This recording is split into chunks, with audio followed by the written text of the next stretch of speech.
hold on. There's another 18-wheeler. I'm going to point it out. Now there's 2 of them, and it got me stuck in the center of them.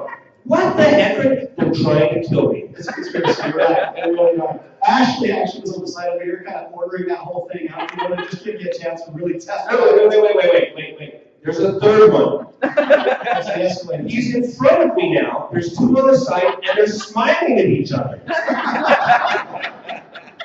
And I can't get out. There's somebody tailgating me. And they have a California license plate on. Sounds like a really solid relationship you've got going on right now, Michael. No. These people are evil. They're wicked. This is literally how it went down. This is how it went. And TJ's like, are you listening to yourself? I'm like, yes, and it sounds good. Because reaction feels good. Great, right, Paul? Great, right, Paul? It's like, I'm going to react. And I did. I sped up. They wouldn't let me through. I moved over. They wouldn't let me through.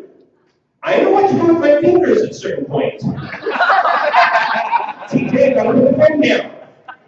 I'm going through. He waits a second, goes, are you okay now? Like, I feel much better. Next day, everyone just kind of passing out, thinking, wow, this is great stuff. I really hope we can find a way to work it in. And you think about today, how many of you have reacted already? And the real question is, did you like what you did? And I hate that. As soon as I got over the point, we could reframe it. Maybe he was just trying to be his wingman. Help him over the point of the mountain. What if he would have got stuck? It's good they stick together. Yeah. You told me to try fast, and he just wanted to keep up with them. And that poor California guy, he just couldn't back out, so he kept me in. Maybe they were smiling because they could see actually how much you were enjoying this and wanted to kind of give you that experience for as long as they possibly could. I think so. I need to go apologize for what I just did. Well, now there's something really key about what Michael was saying. Paul, I want to come back to a comment that you made. Now, whether it was just for fun, but you remember there's one thing that Paul said on something. He's like, I can't lie. There's a part of this that's sounding pretty good, even within the kind of the contrived fake experience that we're having. And so, whether that's real for you or not, I'm going to play it up right now, okay? But there's a certain appeal because, and this is really a conversation for another time, because when we get into reactionship, you guys, and we'll touch on this later in the experience tonight, there is a part of our brain that literally starts to shut down. This front part of our lobe, where there's all the reasoning and values and principle-based thinking that we engage in, when there's another part of our brain that kicks in, this part says, oh, checking out. And this part says, are you kidding me? Or something along those lines. And so that's why sometimes when we get into a reaction mode, we literally then come out of it, like almost like coming out of a cloud or a thing, and then think to ourselves, why in the world, when we were literally having a conversation 30 seconds ago about this very distinction, do I find myself in the middle of a reactionship type experience?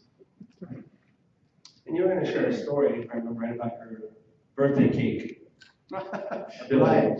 So let me tell you this story real quick. So in my family, I'm the cake maker, the decorator. Actually, my wife makes the cakes. I just decorate them and look good. She does all the hard work. I take all the credit. Right?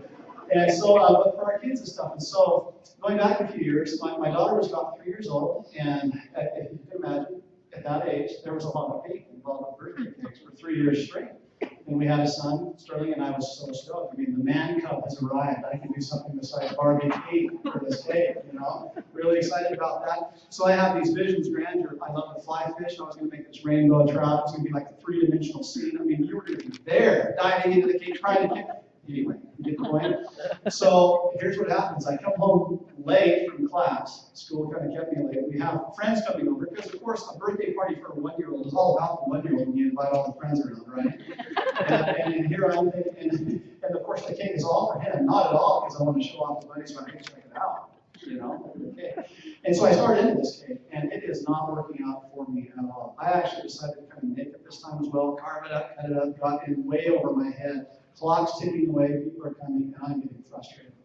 And into goes my little 3-year-old daughter. Hey, Dad! You know, what? Well, not quite that bad yet. It was like, hey, Dad, that's a really pretty blue.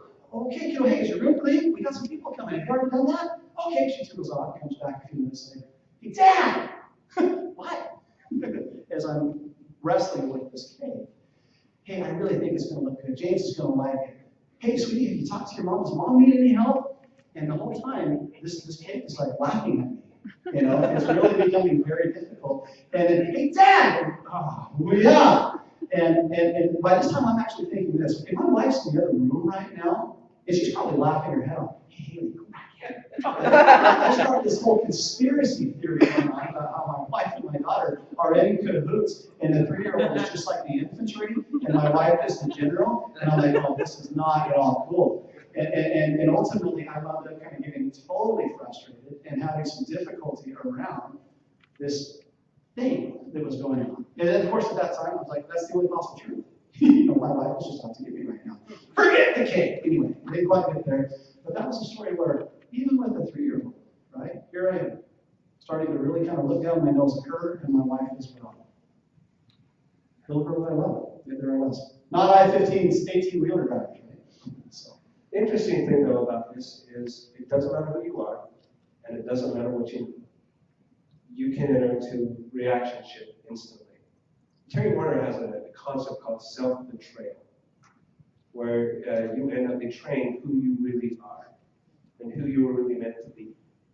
And I love his concept. He's written a couple of bestsellers. One is The Bonds That Make Us Free, and then he wrote one that was a worldwide bestseller. It's a business one, which I use with CEOs in those corporations, called Leadership and Self-Deception. About how, as a leader, we sometimes end up entering into this idea of reactionship. And as TJ and I were doing this presentation, this is a hard presentation for me to do. I'm going to be quite frank. Coming back into Utah, I moved here a year ago, and I can honestly say, since I've been in Utah, I've been in reactionship 100%. Which explains why we have not had that great of an experience yet in Utah. Because I'm reacting and I'm not relating. And it really came to fruition for me, you know, about a month ago, when I went with one of my friends to go and have a vacation, a holiday, out in Florida. And really just looking forward to it, but I couldn't believe what I was saying to my friend. You know, I kind of turned to him and I said, you know, we're going to have a great time, but I really don't know if we're going to be friends when we get home, so let's just enjoy this. Who says that? Who says that? And I said it, I just went, gosh, what? I didn't think we'd be friends when we go home, but let's have a good time. Luckily for me, my friend did not jump into reactionship with me. And TJ and I were talking about this out at home. He stayed in a relationship. And he just looked at me and he said, okay, that's fun. Let's have a good time. Now, pause the story for just a second. So put yourself there. What happens in Michael's head when he gets that kind of response? Might you guess? What might be there? Now, rhetorical question, but think about it. If you've been in a situation where you say something, whether intentionally or not, that you're expecting to go a certain way, and then this kind of response comes at you. Think about where that might be. And all of a sudden, I start asking other questions. And my dad knows this. He loves to share my life with you, his students. Hopefully it's helped you to be better parents than he is. Right? But I realized not only was I in a reactionship with Utah and a reactionship with my friend, that I was in a reactionship with God. And everything I was doing was being reactive, not relational. So I decided I'd try something new. And throughout that week when I was with my friend, I just tried to stay in a relational mode. The more I stayed in a relational mode, the more positive qualities I was able to see in the individual. Can I say that one more time? The longer you stay in a relational mode, whether at work, with your children, at home, with your spouse, with your friend, you will begin to see positive qualities you do not see normally. Promise you that. If you can do it. Because it's hard to stay in a relational mode. The reason I think we were able to stay in a relational mode is because we spent so much time doing service for other people. It's amazing when you get outside of yourself how you stay in a relational mode. All of a sudden I started noticing things that he was doing. I thought, this guy's amazing.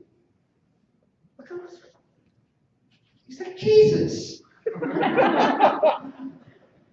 You know, who does that? And I remember about halfway through the vacation, I was just standing with him, and I went to him, and I just said this. I'm here to stay.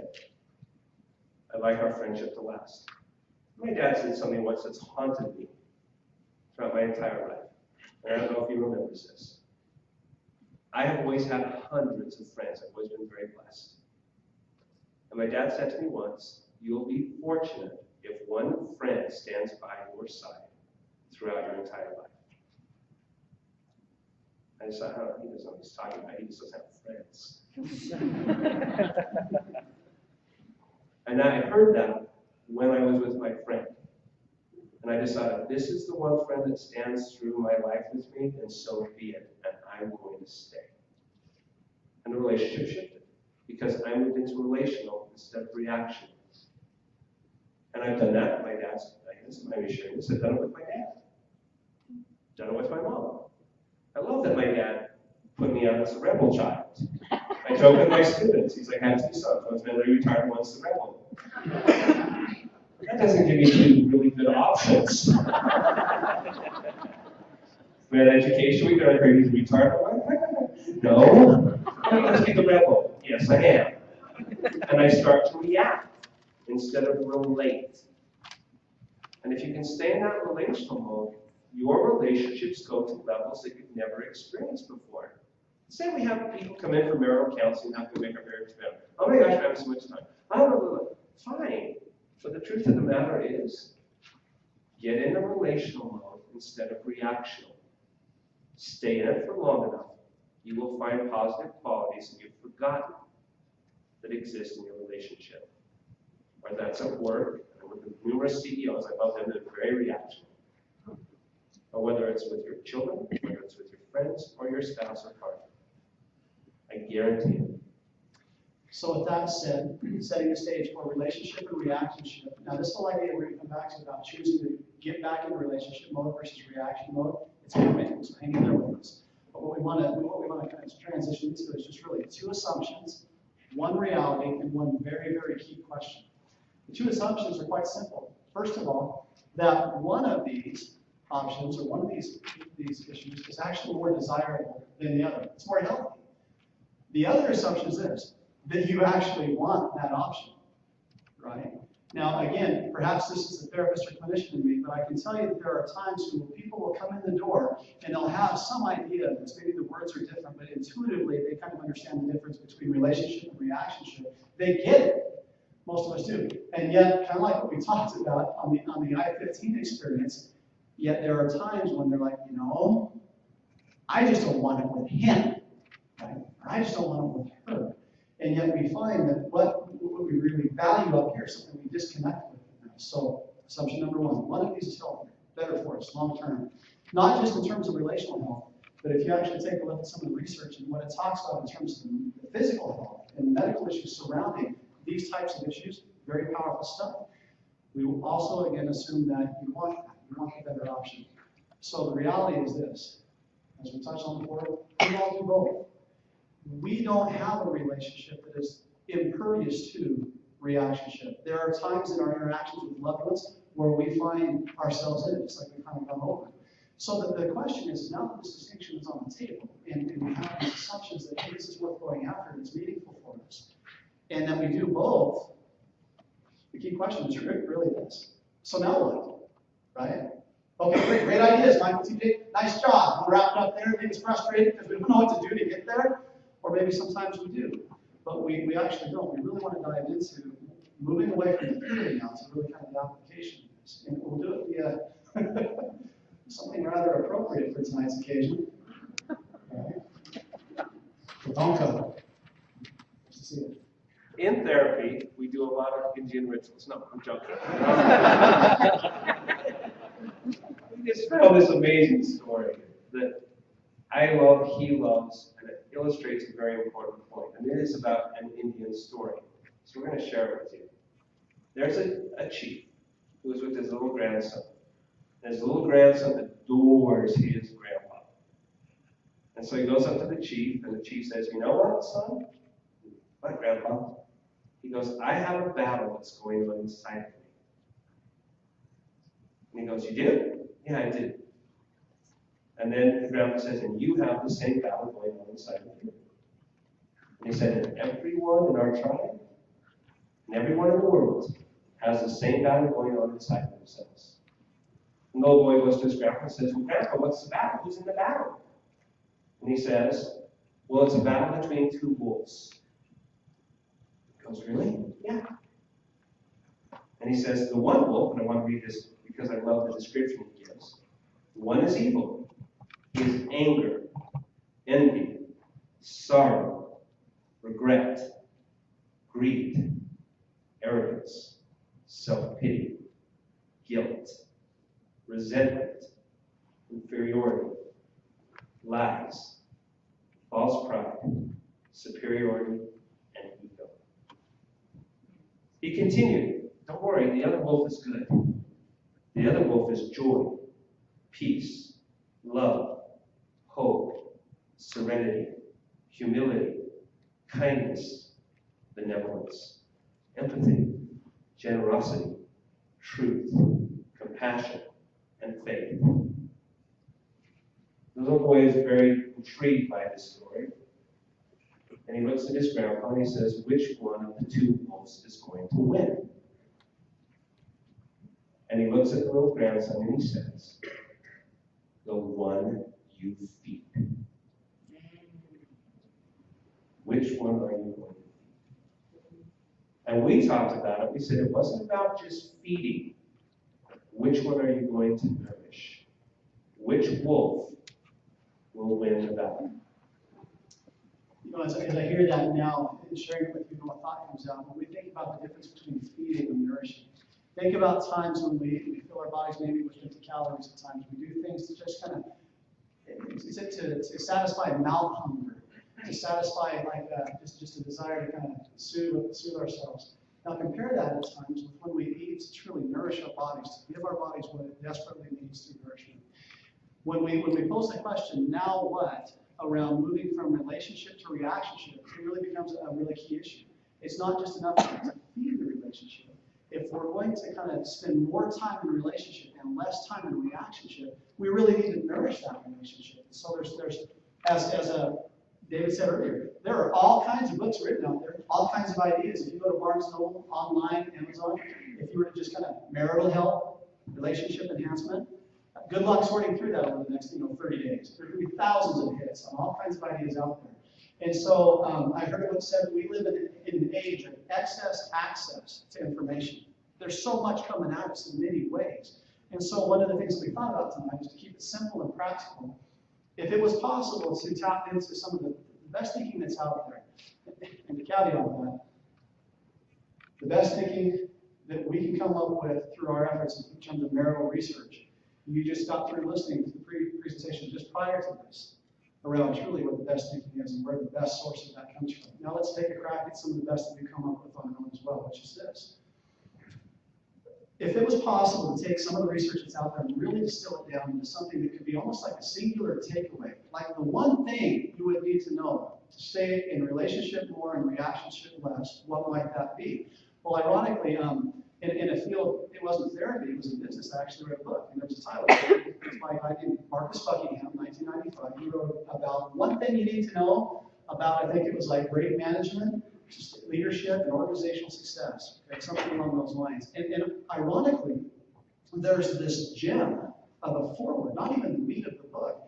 And he's setting up like this idea of, it is possible sometimes to distill things down into something that can really be like the home run that you're looking for. But he says there's three criteria. There's three criteria that need to be met if we're going to kind of really have something that's worthwhile. First one is this, that it's applicable in a variety of situations. That whatever you come up with has to apply in many different situations. Elder Scott years ago actually defined principles as this: concentrated truth, packaged for application in a wide variety of circumstances. Nice to know that some guy out there in the field kind of tapped into the same idea. It's got to apply a lot of times in a lot of situations. Number two, the criteria is this: it's got to be a magnifier, moving situations and circumstances from average to excellent. It's got to build and improve. That's the second criteria. Number three is that, well, I just totally spaced it. Give me a moment here. Number three, let me look at this real quick. We'll help you out here. You can help me out? Yeah. Tell me this. Number three. Number three, being on the top charts is magnify, That's number 2. apply across ranges, Mm-hmm. and it has to lead to more precise action. Oh, there you go. There you go. Most important is what we're talking about. So it's got to translate into action. So instead of just continuing to stay a theoretical or a heady thing, it's got to move into something that we can do. We can actually put it to use. It's practical. Those are the 3 criteria for controlling insight. So that's what you're looking for.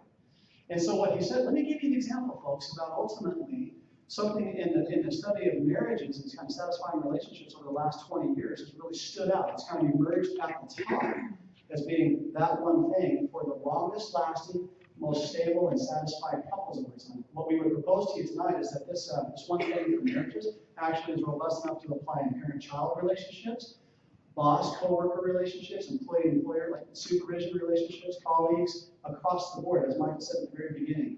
See if you can see how this applies in other relationships. And it's a tough one. Here it is. Find the most generous explanation for another's behavior and believe it. Find the most generous explanation for each other's or another's behavior and believe it. Super simple statement. That's what they have found in various ways, in different kinds of languages, really kind of emerged to the surface as being the thing that actually distinguishes those longest lasting couples the most from those who are struggling. Okay? So, Paul, when you think about that girl you're looking for, remember this, right? Others of you in relationships with spouses without. That's what we would want to propose. Now, again, that gets us a little closer. Great idea, right? Question: how do you do that? How do you do that when reactionship seems to hijack us sometimes? Okay? So we want to spend a little time with this idea. So taking this idea about finding the most plausible, positive reason for someone doing something and then believing it, let's just take a second for what we do on the opposite end. How many times when something goes wrong in your relationship, you find the worst possible explanation of why that person would do that, and you believe it? They were trying to hurt me. 18-wheeler drivers, remember that? My executive team is trying to sabotage me. Remember my wife and my 3-year-old? Telling me that was what's going on. My vice president wants my job. Why was I passed over for the promotion? My friend isn't really a friend. My children don't care about me. All I do is give, everyone takes. It goes on and on and on. And I love this principle because we only came up with the one. And I love his book, by the way. I highly recommend it. But for me, I just had to start practicing it, which is whatever someone did that just started to push me into reactionship was to say, what is the best, most plausible, And most generous. and most generous explanation I can give them, and then believe it. Isn't it interesting how we can always believe malintent? But actually believing good intent is so much more difficult. So then we wanted to try this out, was for you guys to give us maybe some examples of where you've gotten upset with somebody and went to reactionship, and we'll see if we can figure out a different way of responding to it. And here's the why. Rather than coming up with theory up here, from up here, coming up with maybe we're cherry picking the best possible scenarios where that holds up, what we believe is this. If we're going to propose that to you guys, it's got to hold up. It's got to be something that really kind of stands up in the face of maybe some challenging examples. So that's what we would want to do, is have you help us think of situations where, okay, let's see if that's really true. Find the best possible explanation for that, Michael, TJ. And so we would be curious to know what your thoughts are. See, I don't have to wait for volunteers in my presentations because my students are here. They don't get to volunteer. They get to participate. John, bad situation. Tell me something that happened, and we'll see what we could have looked at differently. You're in the Army, aren't you? Applause for the Army.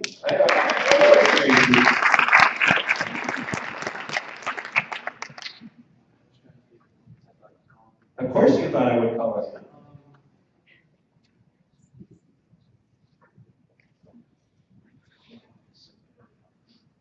Do you want me to remind you about when your student aid was taken away because of certain legislation?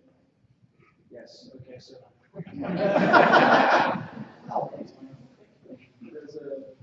there's a time where federal tuition assistance and actually all assistance for school school and paid it, and everything I was getting money from the Army was cut off because the government shut down. And so I found myself going into debt really, really quick because no one was paying me money anymore. And John and I talked about how he's going to have to drop out. Now that he's served his country, they've changed their mind.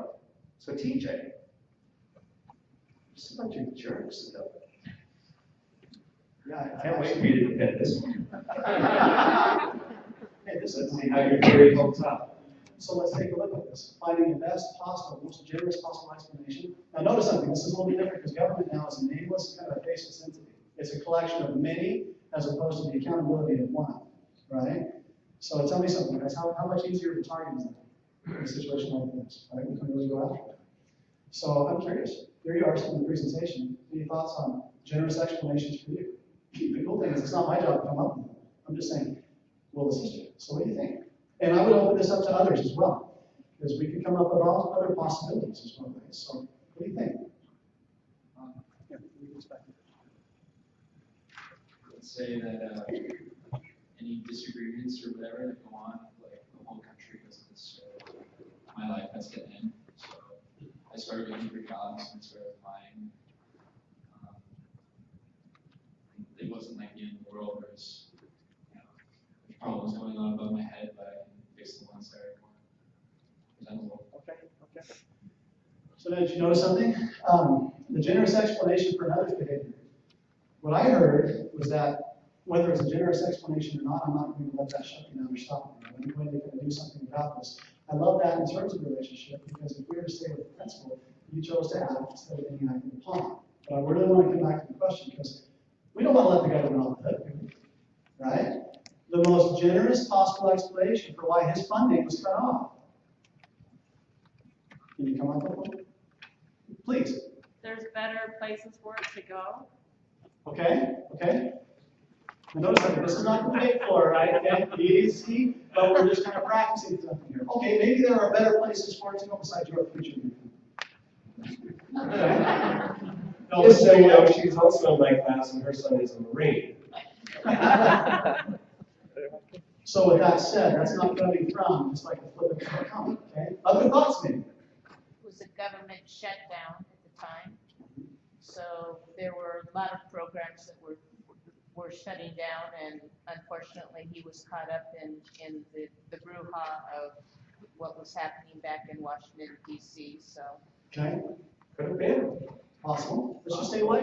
Keep going. I'd say the best explanation was it was mindless. It wasn't personal. There you go. It was mindless and not personal. Now here's an interesting thought about that. Our best possible explanations are always warm and fuzzy. They always make you feel good. Oh, that's so true. Oh, wow. Right? Possibly not. No, and that's a great, and I'm glad you said that, because a lot of times when you're giving your best explanation, your best reasoning, it isn't going to make you feel that much better. But it's eliminating you reacting and becoming more proactive. It's funny, when I asked John too, I was like, "Do you still want to be in the military? John, are you still in the military?" Yeah, he is. Interesting. So there may be a variety of those, okay? Now, look, what we want to do is play with a couple of examples. So notice that, let me follow up on one of the weeks ago too. It may not be something that makes you feel better, but it makes all the difference in the world if you are staying out of a reactionary, kind of being acted upon thing. I would suggest to you that it was no accident. It wasn't just like a kind of a crapshoot where you wound up being able to start looking for other work. I would suggest to you that if you were in reactionship, you might not have, because it might have been very easy to stay focused on the blame that you felt, frustration you might have felt, and are you kidding me? Screw the government, right? Or something like you're saying, ultimately, if this is how they're going to treat me, I'm done with them. But notice that's not where you went. And sometimes what we find in this kind of work is that's evidence of where you were. What would you say? Reactionship or relationship? Now, interesting enough, relationship with someone or something that's actually doing you harm. Elder Neil A. Maxwell usually said, "Empathy during agony is a portion of divinity." Nice to see a bit of the divine within that experience for you. Other examples. Who else has got one? Please. Maybe the government realized they weren't doing a very good job serving him, and so they wanted to take a time out so they could figure out how to serve him better. Okay. Wow! I'm voting for you. That is awesome. Now, there's an interesting caveat that we need to get, TJ. Why don't you go ahead and hit it? Because the thing as therapists, and we worry about what we're doing right now, is there are some of you in the audience who are thinking of certain scenarios and going, are you joking? Case in point, the number of people that come in my door. So what you're saying essentially is that I have to find the best possible explanation for my spouse when he beats me, when he goes after my kids like he's done for years, and I'm too terrified to leave a relationship. He must really love me. That's just how he knows how to show it, right? Or what about cheating in a marriage, right? So abuse, neglect, some of these extreme situations that come up. Are we really talking about finding the most generous possible explanation for those? Right? And my answer to you is yes. Yes, we are. Because there's a few things that we really, really want to make clear. Finding the most generous possible explanation doesn't mean that we're excusing or ignoring bad or poor or hurtful, harmful behavior. Not at all. It doesn't mean that we're letting someone off the hook. In the case with the government, kind of a different issue, but still the principle applies. We're not essentially saying there's no accountability to be had. We just have to suck it up and kind of create this warm fuzziness so we can kind of, fantasy our way through a rough situation. Actually, on the other side of that, well, let me say this third caveat. In some cases, when there are extreme situations that involve safety issues and difficulty, there is still action that's required that might end that relationship, that would build some steps taken to kind of create some distance and such. But notice something. The most generous possible explanation has to do with what's the backstory here? Is there something else that helps me understand that? Even if they need to be accountable for their behavior, even if the relationship ends, even if ultimately no reconciliation can happen for the sake of safety. Think about then, and I'm thinking actually quite a bit about a couple of ladies that I worked with over the last year, long after the relationship's over. And what thoughts and feelings they harbor. If I'm in a relationship, post-divorce, post-abusive relationship, and literally the after-work experience, face-to-face experience is no longer occurring, what is still happening if I'm in a relationship versus if I'm trying to be in a relationship? There's a beautiful story called one of the books by Arbinger. Terry Warner, Mike mentioned him before, but there's a company called Arbinger. It's called The Anatomy of Peace. And the story is told of a lady who was in an abusive relationship, and she finally was able to get out of it. And I won't ruin the story for those of you that want to kind of spend some time with it. But ultimately, she talks about this. There were times where I felt vulnerable in returning to the relationship, and there were times when I was bitter and enraged, and then I remembered something. I remembered his humanness. I remembered the humanity of my spouse.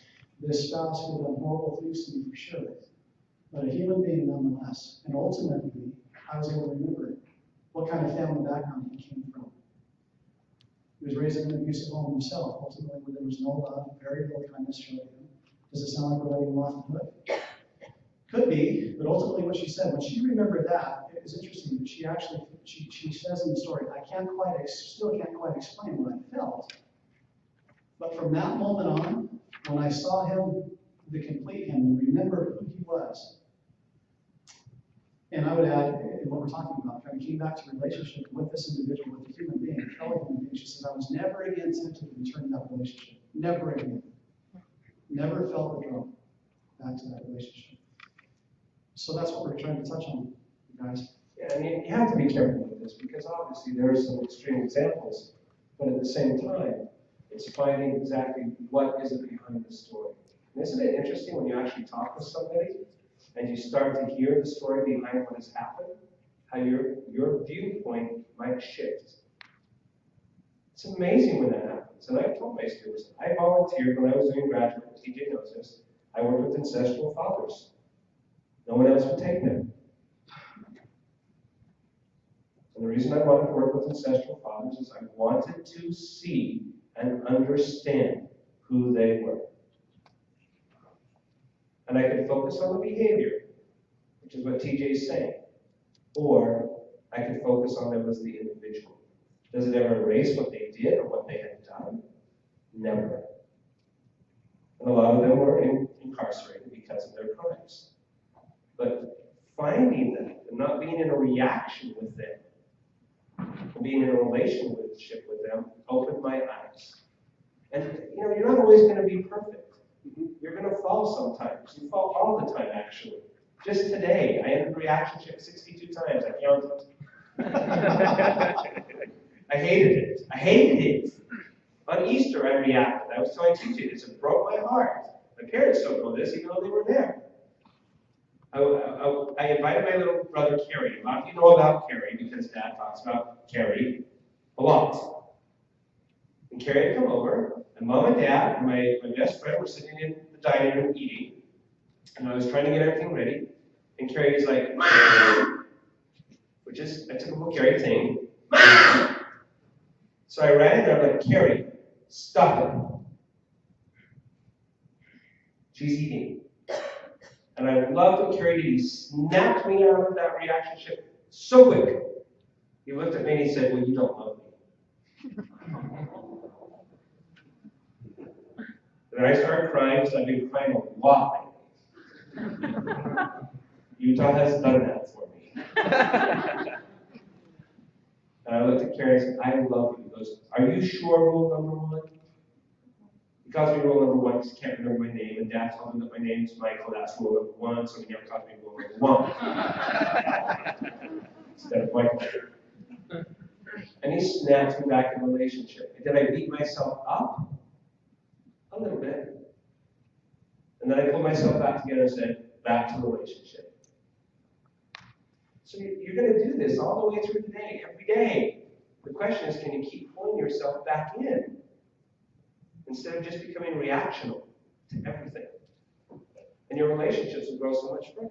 So let me give you one kind of piece that actually, if we give you one thing that makes a difference, here's one way to access it, a tool that you may find helpful, okay? And it's this. To be able to kind of get to this most generous explanation, we just have to get really good at asking one question. This is the question that would say goes along with this one thing. And the question is this: what else might be true? Okay. What else might be going on right now? Either for myself or for another, for both of us. What else is possible? The moment we become married to one explanation is the moment we wind up slipping into labels in relationships, right? Abuser, abusee, incestual fathers, dirty, rotten scoundrels, right? Or it gets a lot worse. And what you find with those labels is that if that's really true, if that's all that's true about this individual, then they are doing no more than their job description. You can never expect anything else out of them. If they are truly a monster in essence, then that's all that you can ever hope for. No accountability is possible. But in some of what we talked about, the story is, if we can tap into their humanity and not let them off the hook, but also kind of see them as more than labels, we have more possibilities that are available to us. And the possibilities may not result in their changing, but it sure makes a big difference for us. So I love what Michael said about we mess it up. We muck it up all the time. I want to come back to two things in closing tonight. So the story I told you about Haley, 3-year-old daughter, cake experience. Well, it didn't end there. I was frustrated, ready to kind of just throw it all out the window, frustrated with her, ready to really go have a good conversation with my wife. She finally comes in one last time. Remember, 3-year-old girl. And this time she comes in, and I turn around and look at her, and before I can even say anything, she just does the same thing yet. She just looks at me. And something about that gave me pause. And I just looked at her, and I'm like, and she says this: "Daddy, I really wish you would stop and say thank you when I say nice things to you." 3-year-old little girl. Something about the innocence of a child and out of the mouth of babes. She got it. And somehow along the way, we muck it up as we get older. We get into overthinking things and overanalyzing things, and things do get more complicated. It's not as innocent. But maybe it is in some ways. So if nothing else, folks, try to kind of take from this maybe your own one thing that invites you back to a simple commitment. To ask what else is true, and then to consider the words of Ralph Waldo Emerson. Finish each day and be done with it. You have done the best you could. No doubt some absurdities and blunders have crept in. Forget them as soon as you can. You shall begin tomorrow serenely and with too high a spirit to be encumbered about by your old nonsense. Thank you for your time. Thank you, guys.